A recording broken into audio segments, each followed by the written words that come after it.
जहां हिंदी पढ़ना गुनाह लगता है, इसीलिए बचपन से हिंदी पढ़ने का मुझे रोका गया।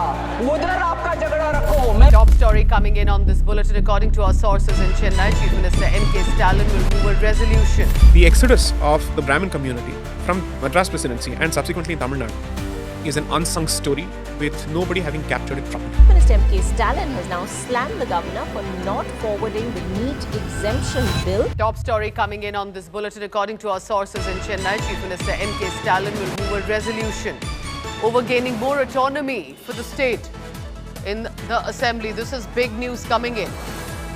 How can an established state possibly seek more autonomy even though it will be a resolution in the assembly? And this would be interesting. Which way is the state of Tamil Nadu going and what do they mean by autonomy here? After watching this clip आप लोगों ने ये समझ लिया होगा कि आज की बात पूरी की पूरी तमिलनाडु पे सेंट्रलाइज है। जी हाँ, एमके स्टालिन के विधानसभा में जो राज्य के स्वामित्व या ऑटोनॉमी बढ़ाने का जो एक प्रपोजल पास हुआ है, उसको लेके बहुत बड़ी चर्चा है। देखिए, कहीं ना कहीं राज्य के स्वामित्व बढ़ाने की बात का मतलब होता है कि अपने राज्य की एक अलग पहचान बनाना, सेंट्रल से ज्यादा पावर राज्य के हाथ में लेना और मैक्सिमम डिसीजन राज्य के खुद लेना। ऐसा मतलब देखिए, 3 लिस्ट होती है, state list, union list and concurrent list. तो स्टेट लिस्ट में स्टेट के मुद्दे होते हैं, कंकरेंट लिस्ट जो होती है उस पे स्टेट और सेंट्रल दोनों मिलकर डिसीजन लेते हैं। तो कई सारी चीजें जैसे एजुकेशन, हेल्थ, इसको ये कंकरेंट लिस्ट से लेके आना चाहते हैं स्टेट लिस्ट में कि स्टेट की इस पे पूरी पावर हो। ये मुद्दा स्वामित्व बढ़ाने वाली बात हो गई। हाल ही में ऐसी कोई नई बात नहीं है। अगर आप देखें तो भारत के पूर्व में जो वेस्ट बंगाल है, जब वक्फ बोर्ड अमेंडमेंट बिल पास हुआ तो ममता बनर्जी ने क्लियर बोला कि वो वक्फ बोर्ड अमेंडमेंट बिल की जो पॉलिसीज है उसको वेस्ट बंगाल में लागू नहीं करेंगे। मतलब जो जमीनें सरकारी वक्फ में एक्वायर कर ली है वो उसको वापस नहीं लेंगे।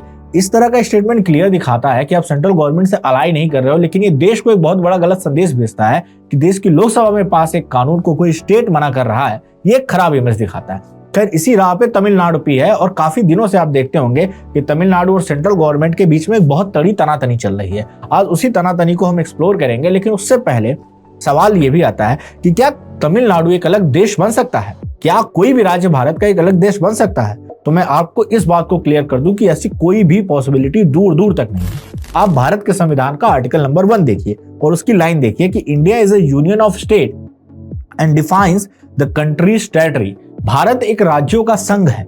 इसका मतलब क्लियर है कि भारत एक अविभाज्य राज्यों का संघ है।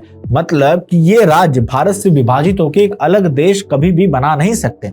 हाँ, भारत इन राज्यों का विभाजन कर सकता है, जैसे उत्तर प्रदेश से उत्तराखंड, बिहार से झारखंड और आंध्रा से तेलंगाना है। जरूरत के हिसाब से हमारे पास आज 28 स्टेट और 8 यूनियन टेरिटरी है। कल को हमको 29 करना होगा, करेंगे। लेकिन कोई भी राज्य इतनी पावर ले ही नहीं सकता कि वो केंद्र से कहे कि हमें एक अलग देश बना दो। जैसे खालिस्तान बनाने की मांग में पंजाब कितने दिनों से जल रहा है, लेकिन ऐसी कोई डिमांड कंप्लीट नहीं हो पाई है। ऐसे ही तमिलनाडु के पास भी ऐसी कोई पावर नहीं है। ये एक चुनावी जुमला हो सकता है आपको वोट शेयर बढ़ाने के लिए, लेकिन कहीं पे भी पता है कि 1% की पॉसिबिलिटी नहीं है। देखिए, ऐसा सीधी बात है कि सेंट्रल गवर्नमेंट रक्षा, विदेश और संचार का मामला, जो कम्युनिकेशन है, इसकी पावर अपने हाथ में रखते हैं, यूनियन लिस्ट में आता है। और 8 यूनियन टेरिटरीज की अगर आप पोजीशन देखें भारत के मैप पे, तो नॉर्थ में जम्मू कश्मीर, लद्दाख है, सेंट्रल में चंडीगढ़ और दिल्ली है, वेस्ट में आप देखेंगे दादर नगर हवेली है, दमन दीव है। इसके अलावा अगर आप देखेंगे साउथ में तो पुडुचेरी है, ओके, फिर अंडमान निकोबार है। तो इतने, और कुछ पुडुचेरी का हिस्सा आपका देखेंगे तो तमिलनाडु में भी आता है। तो ये सारी स्ट्रेटेजिक लोकेशन सेंट्रल के डायरेक्ट कंट्रोल में है। तो अगर कोई भी स्टेट इसमें से आग उगलता है तो किसी भी तरह सेंट्रल यहाँ पे अपनी फोर्सेस को डिप्लॉय करके उस स्टेट को कंट्रोल में ले सकती हैं। तो इसको बहुत ही स्ट्रेटेजिकली डिजाइन किया गया था। इवन जब कॉन्स्टिट्यूशन बनाया गया तो इस बात का खास ख्याल रखा गया कि कल को कोई भी स्टेट में उठा के ना कहे कि हमें अलग देश करना है। हमारे सरदार पटेल जी ने इतनी मेहनत की थी, आज वो होते तो इतनी औकात भी नहीं होती, आई थिंक मार के बदिया बैन कर देते वो। लेकिन फिलहाल ये कोई भी पॉसिबिलिटी नहीं है। तो फिर सवाल है कि तमिलनाडु इतनी आग उगल क्यों रहा है? तो आइए एक एक मुद्दे को ध्यान से देखते हैं, थोड़ा तमिलनाडु के बारे में जानने की कोशिश करते हैं। तमिलनाडु की अगर आप बात करें तो 2026 में वहां पे चुनाव है। जी हाँ, अब ऐसे में पॉलिटिकल स्ट्रेटेजी बनाना और चुनाव को जीतना बहुत इंपॉर्टेंट हो जाता है। हाल ही में एआईडीएमके, जो वहां की अपोजिशन पार्टी है, सेकंड लार्जेस्ट पार्टी है डीएमके के बाद, जो कि एआईडीएमके एक टाइम पे अकेले सेम थे, बाद में अलग हो गए, उसने एनडीए से गठबंधन कर लिया। अब ऐसे में देखेंगे तो विधानसभा में 234 सीटें हैं, कुल 7.5 करोड़ वहां की पॉपुलेशन है 2011 की जनगणना के हिसाब से, जहां पे लगभग 3.5 करोड़ से ऊपर मेल और उतनी ही फीमेल है। और इसके अलावा अगर देखें तो 80% यहाँ की लिटरेसी रेट है, एज वेल एज आप देखेंगे कि 50% अर्बन और 50% रूरल पॉपुलेशन रहती है तमिलनाडु की। ये पूरी डेमोग्राफी है।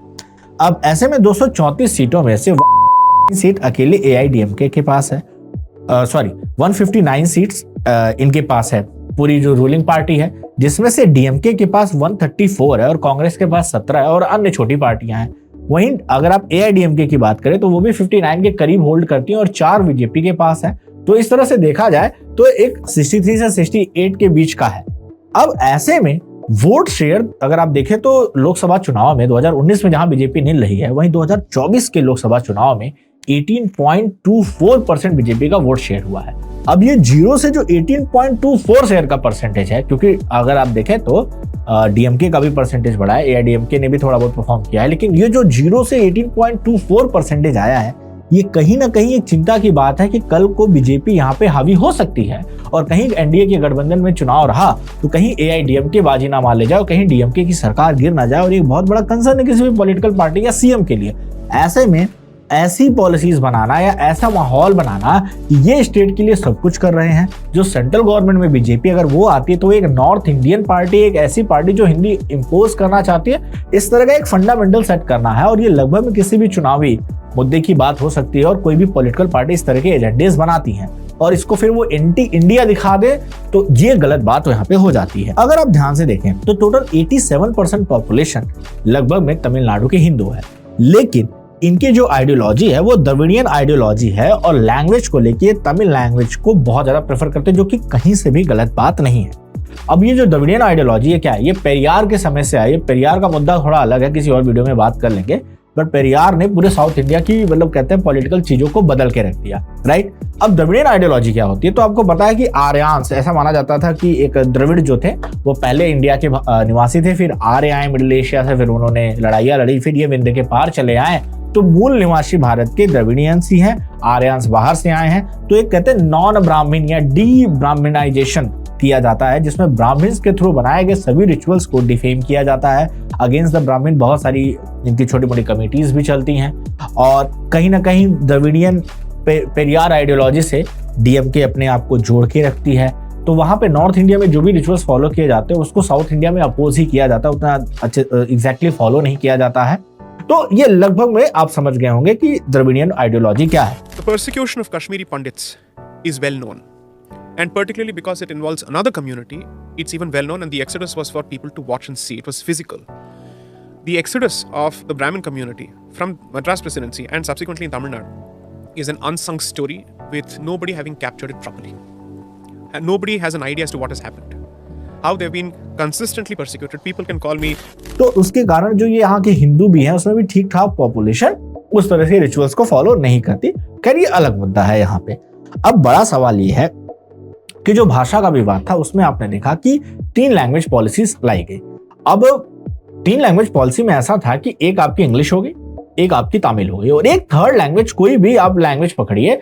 अब कहीं ना कहीं केंद्र सरकार का ऐसा कहना है कि तमिलनाडु में बहुत सारे माइग्रेंट लोग आते हैं, तो उनके बच्चों को एक तीसरी उनकी लैंग्वेज पढ़ने को मिले। वो मलयालम हो सकती है, वो कन्नड़ा हो सकती है, वो हिंदी भी हो सकती है, क्योंकि मैक्सिमम राज्य हिंदी भाषी हैं, तो हिंदी के ज्यादा अप्लाई होने के चांसेस ज्यादा थे। बट इसका मतलब ये नहीं था कि केवल हिंदी, वहां पे मलयालम भी थी, वहां पे कन्नड़ा भी थी, वहां पे उड़िया भी थी, क्योंकि जो जिस राज्य से आया वो अपनी वर्नाकुलर लैंग्वेज तो पढ़ सके ना, तमिल के साथ और इंग्लिश के साथ। बट यहाँ पे इसको उन्होंने पूरा घुमा के हिंदी की तरफ कर दिया और कई सारी बातों को हाइड कर दिया और मीडिया और अदर चीजों को इस तरह से हाईलाइट किया गया कि यहाँ पे हिंदी इंपोज करने की बात की जा रही है, जो कि कहीं ना कहीं ऐसा कुछ नहीं था।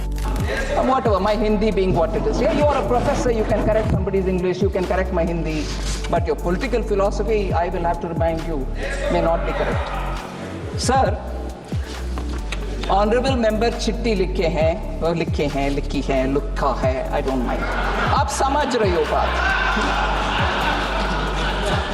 9 नवंबर, सॉरी प्लीज,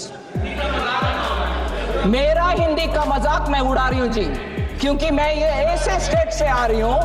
भाई साहब, आप उसके पक्ष में बैठे हो ना, आप जरूर पूछिए। मैं ऐसे स्टेट से आ रही हूं जहां हिंदी पढ़ना गुनाह लगता है, इसीलिए बचपन से हिंदी पढ़ने का मुझे रोका गया। उधर आपका झगड़ा रखो, मेरे से नहीं। झगड़ा आपका उनसे होना चाहिए जो हिंदी पढ़ने में आपत्ति बोलते हैं, आपत्ति मारते हैं हिंदी, उनसे झगड़ा करो भाई, मेरे से क्या कर रहे हो। अब सेंट्रल के पास एजुकेशन के लिए फंड होते हैं, जो 250 करोड़ रुपए का फंड था वो सेंट्रल ने होल्ड कर दिया कि भाई हम ये 2500 करोड़ रुपए जारी नहीं करेंगे जब तक आप 3 लैंग्वेज पॉलिसी को अप्लाई नहीं करते। और कहीं ना कहीं ये भी सेंट्रल से अलाइनमेंट नहीं बना रहे थे, तो लोकसभा में पास किए गए समवर्ती सूची के विषय को आप अपोज कर रहे थे, तो ये भी एक तरह का यहाँ पे देखने को मिला। दूसरा मुद्दा जो नीट का मुद्दा था, तो जैसा कि मैंने बोला कि समवर्ती सूची में आता है कंकरेंट लिस्ट में एजुकेशन, तो ये नीट एग्जाम को अपोज करते कहते हैं हमारे यहाँ इतने मेडिकल कॉलेज है, तो हमारे तमिलनाडु के बच्चे मेडिकल कॉलेज में तमिलनाडु में ही क्यों ना पढ़े।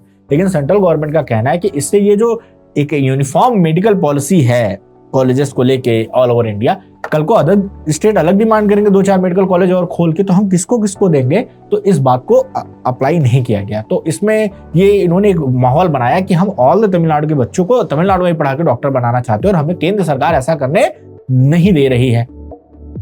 तीसरा जो मुद्दा आया governor. After adopting bills in a bid to clip the powers of Tamil Nadu government, R.N. Ravi in appointment of vice chancellors to state universities, Chief Minister M.K. Stalin has now slammed the governor for not forwarding the NEET exemption bill that the state assembly passed twice to the president, saying the governor ought to do just a postman's job. आप सभी को पता है कि governor central government के through appointed person होता है, वो कोई इलेक्टोरल बॉडी की तरह नहीं होता। जैसे सेंट्रल में आप देखते हैं कि प्राइम मिनिस्टर प्रेसिडेंट है और लोकसभा है, राज्यसभा है, वैसे राज्यों में भी गवर्नर, फिर विधानसभा और विधान परिषद होती है।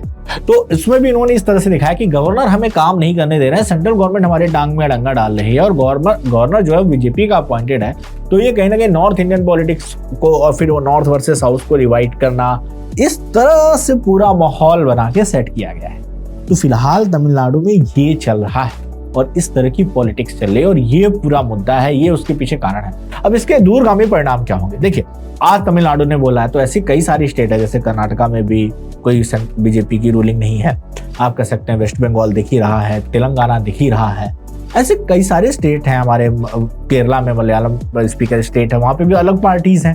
तो कल को ये हो सकता है कि लोकसभा में ये सारी पार्टीज टुगेदर आए और फिर इस डिमांड को और ज्यादा एग्जैगरेट करें कि नहीं एजुकेशन को स्टेट का मुद्दा बना दिया जाए। ऐसे कई सारी जो समवर्ती सूची में है उनको आप स्टेट को पावर दे दो और स्टेट की ऑटोनॉमी को बढ़ाया जाए। किसी कमेटी में इस तरह की रिपोर्ट भी आई थी कि स्टेट्स को ज्यादा पावर दिया जाए, लेकिन मुझे नहीं लगता कि कोई भी सेंट्रल पावर स्टेट को इससे ज्यादा पावर देना चाहे।